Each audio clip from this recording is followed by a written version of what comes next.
현상에 대해서 우리가 계속 얘기를 하고 있었으니까. 근데 생각보다 컨벤션 효과가 그렇게 길게 오래가지는 않는 것 같다. 그리고 또 하나는 동료 시민 계속 강조를 하고 있는데 2030 그다음에 인천, 경기, 서울, 광주, 전라 20대, 30대 떨어지고 있는 것은 왜일까? 그러니까 사실 한동훈 위원장의 동료 시민론이라는 것이 그렇게 큰 효과가 없는 것이냐 이렇게도 분석을 해볼 수 있을 것 같은데 윤희용 센터장 어떻게 보세요? 지금 이제 뭐 리얼미터 조사 하나만 이제 있어가지고 이것을 단정적으로 보기 어려운 부분이 이제 있긴 하고 그다음에 네. 이제 세부적으로 봤을 때도 오차범위 훨씬 더 커지기 때문에 네. 전체 결과에서는 오차범위 이제 좀 작은데 그 안에 들어가서 지역별로 세대별로 보면 훨씬 더 커지기 때문에 네. 여기서 변화를 또 너무 또 심각하게 볼 수는 없을 텐데 네. 그럼에도 불구하고 눈에 띄는 것은 이제 대구 경북이나 60세 이상의 고령층에서는 일정 부분 효과가 있는 부분이었고 다른 네. 부분 연령대라든가 지역에서는 효과가 상대적으로 이제 뭐 반대로 나타났다. 네. 충청을 빼고 예. 그것이긴 할 텐데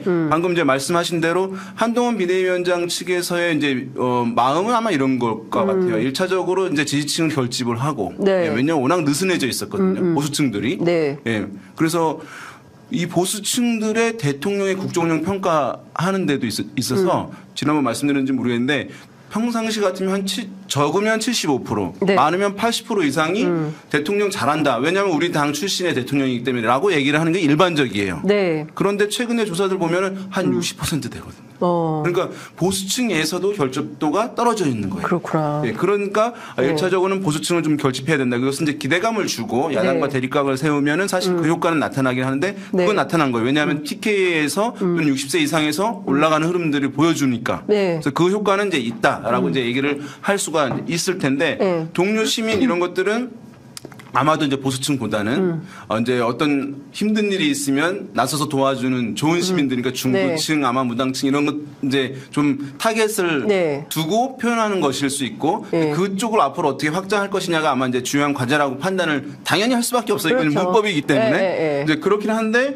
지금 보게 되면 그 효과가 이제 충분하게 아직은 나타나고 있지 않은 상황이에요. 중도층에서. 네. 그래서 이제 이것은 단순히 동료 시민이라든가 이런 표현 하나로 사실 될 수 있는 부분은 아니고 왜냐하면 중도층에서 여권에서 반감을 갖게 된 것은 여러 추적들에 그렇죠. 의해서 사실 네. 오랫동안 진행되어 온 것이니까 이것을 딱 이제 순식간에 변경할 수는 없는 것이거든요. 네. 약간 이제 시간이 필요한 프로젝트일 수밖에 없는 그런 상황인데 그런데 지금 보게 되면 이 동료 시민 이거 하나로 이렇게 있단 말이죠. 근데 가장 큰 효과는 뭐냐 하면 이 중도층들이 어쨌든 이 정부에 대해서 윤석열 정부에 대해서 반감이 이제 있거나 네. 대통령에 대해서 반감이 있는 것이잖아요. 그러면은 뭐 한동훈 비대위원장 입장에서는 여러 과거 선거들에서 나왔지만 용산 대통령실과의 분리, 단절 이것을 보여주는 것이 중도층들한테는 가장 큰 거예요. 네. 그러니까 좋은 인상을 바꾸기보다는 이 정당은 그래도 내가 좀 불만을 가지고 있는 대통령실과는 거리감이 있는 네. 약간 차별을 대는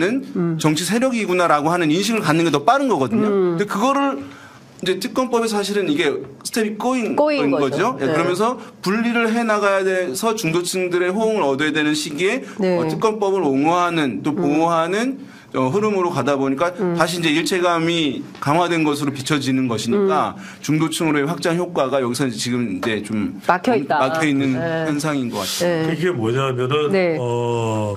등장은 했는데 네.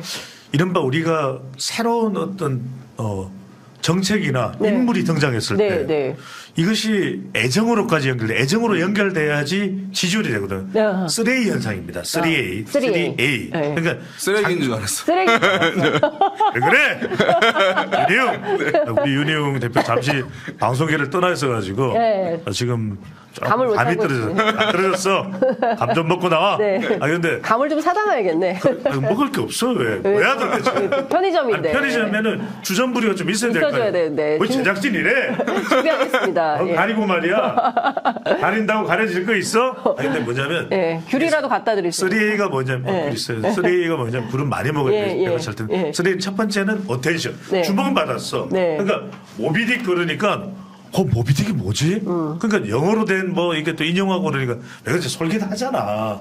모비딕 그러니까 솔직히 모비딕을 살짝 어렴풋이 예. 스쳐 지나가는 한 것 같은데 구체적으로 읽지는 않았거든요. 근데 막 한동훈 비대위원장이 뭐 모비딕은 뭔데 이렇게 좀 주목하죠. 어텐션이죠. 그 다음에 또 뭐 동료 시민들 뭐 이러니까 그건 무슨 표현인데 이러면서 펠로 시티즌스 이게 네. 뭐 오바마다 뭐 처칠이다 어쨌다 저쨌다. 그 다음에 또 이제 사극은 최수종의 것 이러니까 네. 뭐 고력을 한 전쟁 고고전 뭐 이러면서 이제 고력을 한 전쟁 고고전 예. 나는 나라를 지켜야 된다니라. 그러니까 또 강강찬 난리 났어. 예. 근데 그까지는 좋아. 예. 근데 그 다음에는 확실성이 있어야 돼요. 그걸 믿을 수가 있느냐. 네. 그게 assurance. 네. A죠. 예. 근데 지금 아직까지 그게도 도달을 못했어. 그러니까 뭐 주목은 됐는데 네. 뭐 변했어? 근데 민경우 전 비대위원도 노인 비하 발언이 있고 네. 뭔가 이게 확실치가 않은 거예요. 네. 근데 여기서 affection으로 가야 돼. affection. 애정. 예. 그러니까 정말 이래 좋아하게 될 때는 그때는 청수 여정이 들어온단 말이에요. 청년층, 수도권, 여성, 중도층. 네. 근데 지금은 그런 상황이 못 되는데 중요한 건 특검법이에요. 네. 이거 제가 종합 분석을 해드릴게요. 네. 지금 특검법의 여론은 대통령 지지율하고 똑같다. 그렇죠. 대통령 거부권 행사해서는 안 된다가 거의 60% 넘. 지금 대통령 부정평가가 60%란 그렇습니다. 말이에요. 예. 그런데 또 하나는 뭐냐면 민주당이 이 부분을 잘 알아야 돼요. 네. 이게 막 너무 정쟁화된다. 그러니까 막 이제 문제점을 지적하고 도이치모터스 뭐 잘못됐다. 뭐 명품 가방 그걸 받은 것 자체는 잘못된 거 아니냐. 뭐 취재 어쩌고 저쩌고 떠나서 또 장윤선 또 편의점장께서 배종찬의 시사본부에 나와서 명분석을 했잖아요. 그건 안 된다.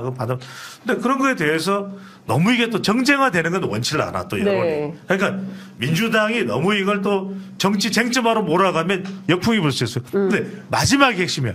아니 그러면 특검법이고 뭐고 떠나서 이 김건희 여사 논란되는 거 이거 대선 전부터 앞으로 임기 내내 논란될 텐데 이거 어쩔 거야 어쩔 건 뭐 이렇게 거거든요. 그렇죠. 그럼 이건 안 된다도 압도적으로 높아요. 그렇습니다. 이 문제를 해결해야 돼요. 네. 근데 한동훈 비대위원장이 이걸 어떻게 해결하겠다는 부분에 대한 답변이 없거든요. 그렇죠. 이게 핵심이에요. 예.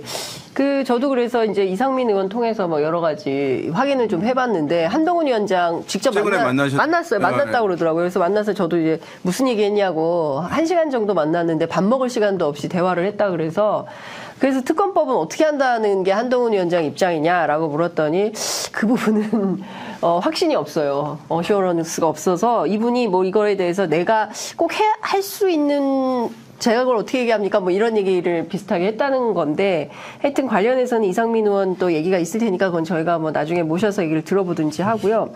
그런데 지금 그 한동훈 비대위원장이 어쨌든 새로운 정치권에서는 없던 캐릭터이니까 네. 이제 어쨌든 주목도는 계속 가져갈 수는 있을 것 같아요. 네. 이제 쓰는 화법들 같은 경우는 달라지고 표현들도 좀 달라지고 네. 하긴 할 텐데 네. 그런데 이제 그것은 대선이라고 하면 바로 이제 그 인물에 대해서 주목도를 갖고 그 인물에 대한 지지를 높아져 가는 것들이 연결될 텐데 네. 근데 지금은 총선을 앞두고 있는 상황이고 이제 현 정부에 대해서 이제 평가하는 특성을 가지고 있는 총선인 거잖아요. 네. 그런데 그러면 그 당 대표 역할을 하는 비대위원장에 대한 관심, 주목도 이것이 정부에 대한 평가, 그다음에 당에 대한 평가와 어떤 지지의 변동 네. 이것으로 연결될 것인가의 부분은 뭐 일정 정도 영향될 수 있겠습니다만 그것이 바로 직결되는 것들은 아니거든요. 네. 그런 부분에서 이 한계를 이제 한동훈 비대위원장이 이제 어떻게 사실 깰 수 있을 것인가 이것은 뭐 핵심적 과제예요. 그렇죠. 그러니까 두 분 공이 지적해 주시는 바의 핵심은 뭐냐면 첫 번째 특검은요. 그러니까 김건희 여사에 대한 특검법 문제를 한동훈 위원장이 어떻게 할 것이냐. 이제 이게 굉장히 중요하다. 이에 따라서 국민의힘 지지가 확 올라갈 수도 있고 아니면 여기서 더 추가 하락할 수도 있고 거기에 이제 선상에 와 있는 거다 이런 분석을 해주셨는데 어제 그 국민의힘 비대위원으로 결합한 김경률 회계사가 김건희 리스크 이 6글자 말을 못한다. 다 그 문제가 있다는 건 알지만 그 말을 꺼내지를 못한다. 이런 얘기를 했고요. 그래서 이거를 좀 어떻게든 해결을 해야 된다라는 입장이 나왔고 또 하나는 어제 이제 김웅 의원이 불출마 선언을 했는데 국민의힘이 가야 할 곳은 윤석열의 품이 아니다. 이제 이런 얘기를 했습니다. 그러니까 윤석열 대통령의 노선과 반대되는 무언가, 그 다음에 이제 그 내용은 국민의 민의를 좀 반영한 방식의 정치가 복원돼야 가능한 거 아니겠냐라고 분석을 한 겁니다.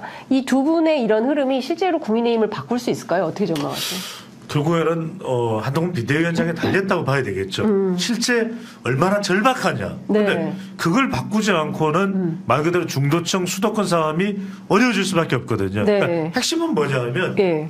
지금 무슨 모비딕을 이야기하고 사극은 최수종의 것을 이야기하고 펠로우 시티즌 뭐 이야기하고 동료 시민들 이야기하는 것이 주목은 네. 받았어요. 그런데 네. 사람들의 마음을 움직이기에는 그러면 윤석열 대통령하고 윤통하고는 어떻게 차별할 건데 네. 한동훈 비대위원장이 선민 후사를 이야기하면서 그 이야기를 했거든요. 네. 선당 후사도 아니고 선민 후사. 국민의힘보다는 국민이 더 앞에 있습니다. 네. 그럼 질문을 할 거예요. 그러면 비대위원장님, 그러면 국민이 윤석열 대통령이나 김건희 여사보다도 더 앞에 있습니까? 그 답변을 해줘요. 네. 이게 핵심이에요. 네. 기자들이 그런 질문을 좀 세게 그러니까요. 현장에서 해야 되는데. 같으면 하죠. 제가 안타까워. 그러니까요. 시험반 떨어졌네. 네. 신문사도 떨어지고 방송사도 떨어지고 이게 무슨 말이 돼. 그러니까요. 아니 근데 언론사 시험 잘못된. 하여튼 그래가지고 한 비대위원장이 그 질문을 했을 때 너무나 당연한 말씀 아니겠습니까? 네. 대통령이나 여사보다도 국민들이 더 앞에 있습니다. 네. 그 당연한 질문을 왜 했죠? 어느 신문사죠? 네. 어느 방송이죠? 네. 성대모사도 준비해왔어. 장윤선의 편의점요? 좋은 곳이군요. 근데 저는 뭐냐면 네. 이것에 아직 머뭇거리고 있어요. 네. 아직은 이 부분에 대해서 네. 한 비대위원장이 엄두가 안 나요. 네. 그런데 저는 그러면 우리가 이렇게 생각할 수 있잖아요. 막 뭐 소리 지르고 한 비대위원장이 윤석열 대통령이 윤통한테 욕하고 김건희 여사에게 뭐 잘못된 사람 그렇게 하기 쉽지 않잖아요. 네. 이걸 어떻게 차별하느냐. 네. 한 비대위원장이 네. 할 수 있고 국민들을 설득시킬 수 있는 범위 내에서 네. 그걸 해야 된다는 그게 중요하다. 근데 진짜 뭐 언론 얘기 잠깐 지적을 좀 하면 최근 중앙일보 보도에 한동훈 비대위원장 평가를 소개하면서 겸손한 사람이다. 매너가 몸에 배어 있다. 누구랑 통화를 하든 절대 먼저 끝낸 법이 없다. 어떤 신문사에서? 중앙일보. 조각미남이라고 그랬죠. 예, 조각미남. 예.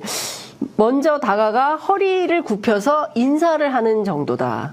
그러니까 그 언론이 상당히 저 정도로 적극적으로 보도를 해주고 있는데도 지지율의 변화가 없다라는 것은 어떻게 전망은 어떻게 해야 돼? 올 총선까지 이제 한 90여일 정도 남아 있는데 이 여론 지형이 바뀔 수 있을까? 중도가 움직일까? 그러니까 중도층들은 뭐 반응할 수 있는 사안들이죠. 이걸 네. 보면은 네. 우리가 어떤 정책, 정당의 네. 어떤 본질적인 부분이 변화되어서 중도층이 움직일 수 있을 텐데 네, 네. 이제 이것을 보면은 그것은 아니고 그 상징적 인물의 개인 스타일의 그런 부분이에요. 네, 네. 뭐 이렇게 좀 친절하다, 뭐 매너가 있다, 뭐 이런 것들은 사실 네. 이제 용려천과 같은 이제 표현이긴 합니다만 어쨌든 그 표현 자체가 중도층 봤을 때는 기성 정치인들과 어떤 기성 네. 정당에 속해 있는 사람들과 다르구나라고 하는 부분에서 도움을 될 수 있는데 네. 도움이 될 수 있는 것이지 이제 그것이 모든 문제를 해결하는 건 아니잖아요. 네. 개인 스타일에 관한 문제인 것이기 때문에 네. 근본적인 어떤 문제들은 국민들이 지켜보고 있는 사안들은 여전히 남아 있는 것이기 때문에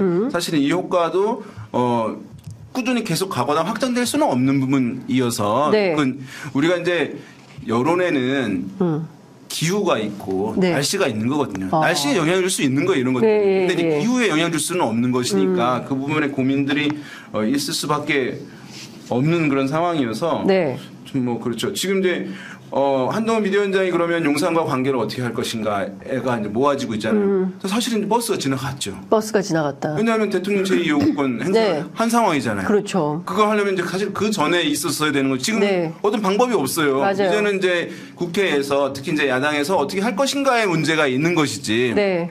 용산에서 또는 여당에서 어떤 선택지가 별도로 있는 것은 아니기 때문에 네. 사실 이 문제는 뭐 어떻게 이제 한동훈 비대위원장이 다시 이것을 돌려가지고 네. 대통령의 마음을 바꿔가지고 받도록 이것을 네. 할 수가 없는 상황이기 그렇죠. 때문에 예. 이미 이제 버스가 좀 끝나간